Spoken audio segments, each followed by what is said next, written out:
Welcome to this video coverage for the round 13 game of the candidates tournament between former world champion Vladimir Kramnik and Vasilin Topalov.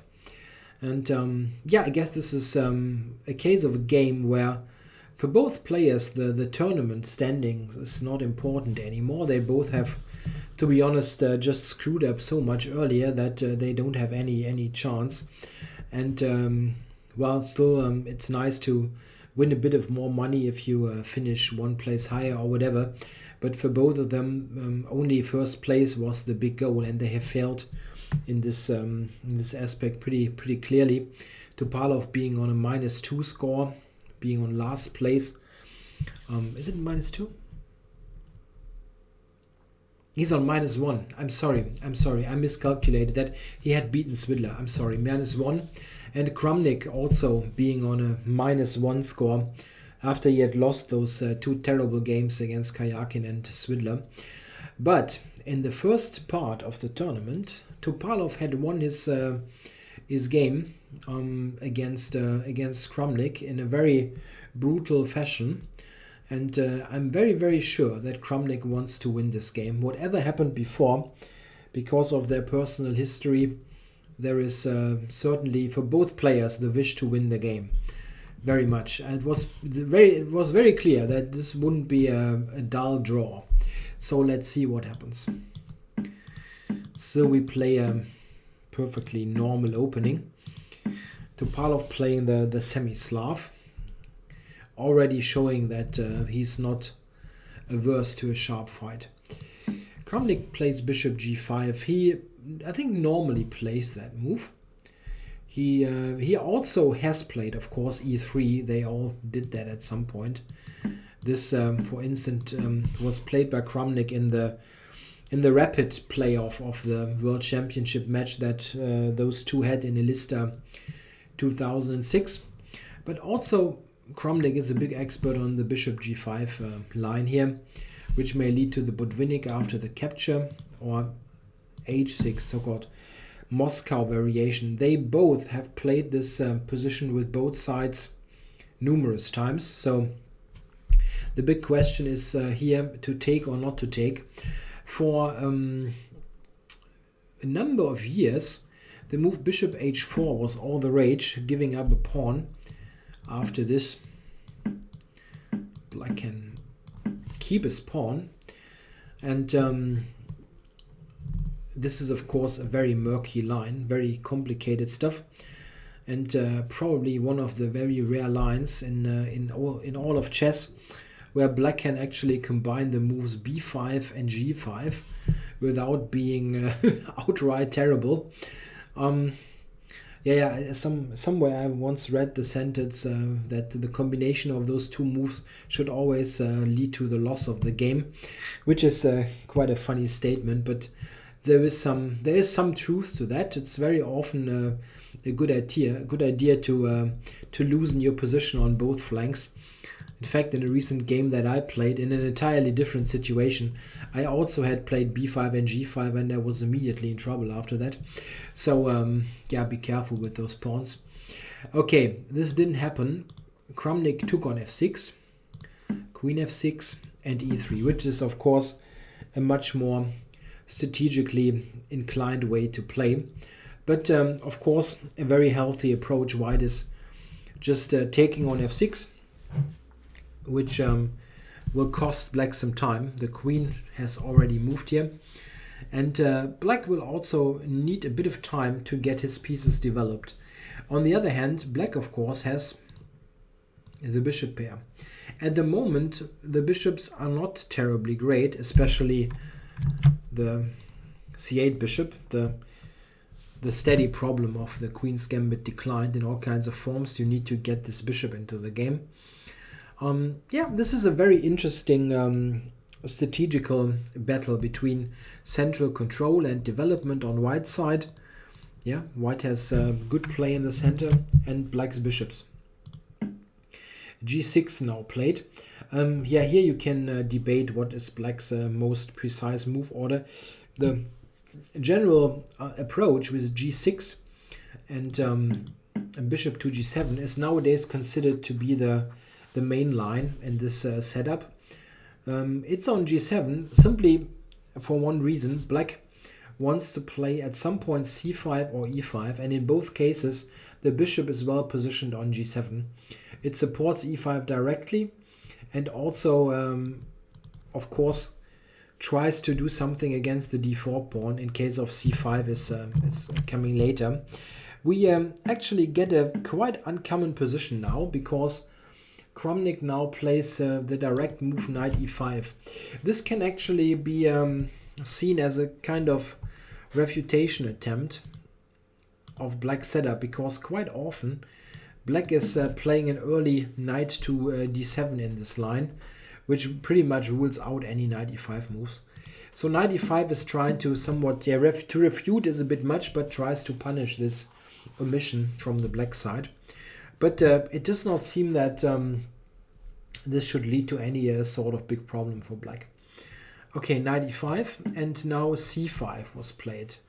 Very directly attacking on d4. It's a bit of a tricky move, because black is opening up the center while still being a bit undeveloped, but it's in general, of course, desirable to open up the position with the two bishops. We now get a transformation in the center, cd5 and c takes d4. Yeah, this must be played. If you recapture here, there's just d5 hanging, so not on, need to take here. And after this and this, yeah, we must examine again what happens if white captures. He didn't do that, played rook e1, but if white now takes, you go here, and now you get some problems in the center. This bishop is making itself felt. Yeah, d5 is just hanging, the knight is hanging. If you retreat it, going to take here, and with the center completely cleared, this will be a very strong piece on g7. Bishops will rule. Yeah, you can try to protect here, but you will always get some problem. Taking is just not doing much.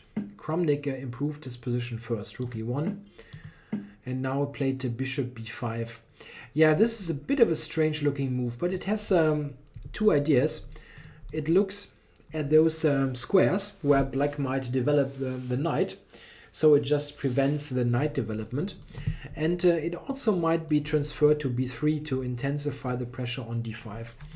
What we got here is a very typical pawn formation in the center, the so-called ram formation, which in German is the Widder formation.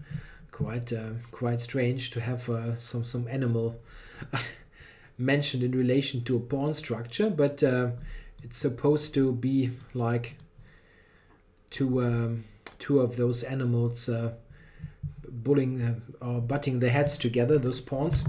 Quite a funny way to tell to describe things, but okay, the struggle very often is about putting pressure on those pawns and getting the more active pieces.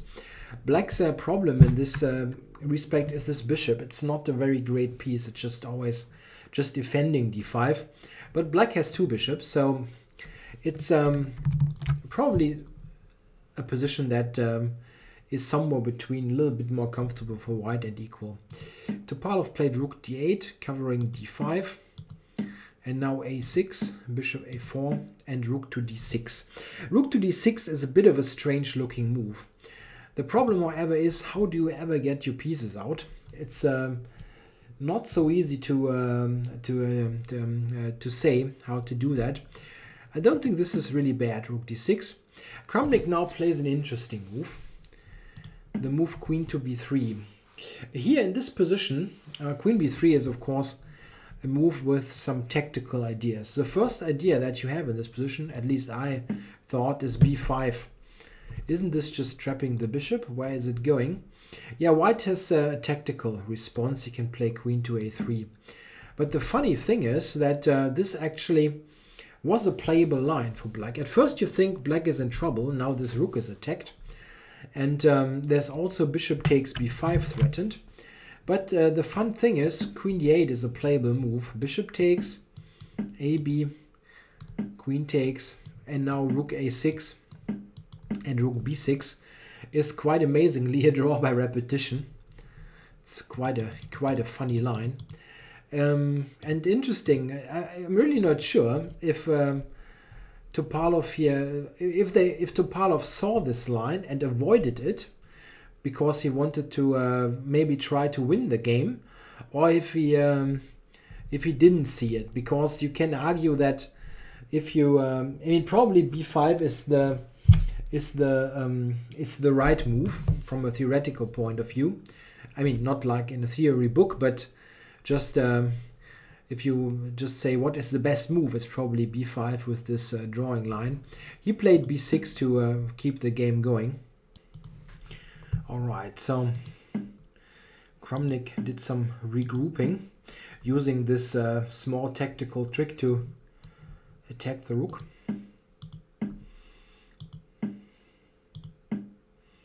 Yeah, the queen switched over to the king side. Yeah, how to assess the position? I don't really know, to be honest. I think it's somewhere between equal and a little bit more comfortable for white, because white maybe has the somewhat easier way to continue. He can push on the king side, for example, while black is slightly disorganized. It's not a huge problem, but I would say that white's play is a bit easier. This felt rather logical to me. White pushing here on the king side. Black must play g5 and white attack there. They both really wanted to play as ambitious as possible in this type of position. I guess this is such a grudge match that they don't want an easy life. Okay, queen g7 and rook f1. Yeah, this is of course trying to push the f pawn. So black is doing that first. Rook to c6, and with knight e3, white controlled both these critical squares. Yeah, f5. This is maybe not strictly necessary, but not a bad move. It also opens up sorry, the diagonal towards the d4 pawn. And now Kramnik decides to take on g5. Probably what he should do, nevertheless. But this is a real alteration now of the position. Black check. Needs to accept the queen trade, and now he took on f5, so we get a tactical sequence now. Quite interesting. Bishop f5, and knight takes. Yeah, of course black cannot take here because this is a check. Yeah, you must take here first, and now white inserted this intermediate capture on c6. Rook takes and knight takes f5, and this is a very sharp endgame position now, with white having two knights against two bishops. This normally spells trouble, as two bishops are almost always better than two knights, but of course it's all position specific, and here black has the immediate counterplay with the rook. This is also a big difference. Rooks on the board just mean that the coordination of the pieces is even more important. Knight here, and rook takes on b2. So he got this this pawn back. Yeah, here it's all dependent on precise calculation of lines. In check. This position here, Topalov gets into slight trouble because he takes this decision. He took this decision to take the king to f7, which looks perfectly normal, but it seems that king g7 was the somewhat better move. After knight d5, there is the move bishop to d6, attacking this knight. And if the knight moves to e4, this bishop e6, which is a slightly computerish line, I admit that. But it is there, and would have been better than the game. In the game, after this king f7, White could capture here, and after bishop to c6 check, and this check, White has this attack now on the bishop and also got this defense in. This now gets a bit tricky for black. Played bishop g7 and knight g to f5. Now you see that White has coordinated nicely. Bishop to h8 and h6. This is of course White's all-important pawn. Yeah, is White cruising to a victory? It looks like that, but check, there's still some work to be done. d5 check. Went back and now knight g3.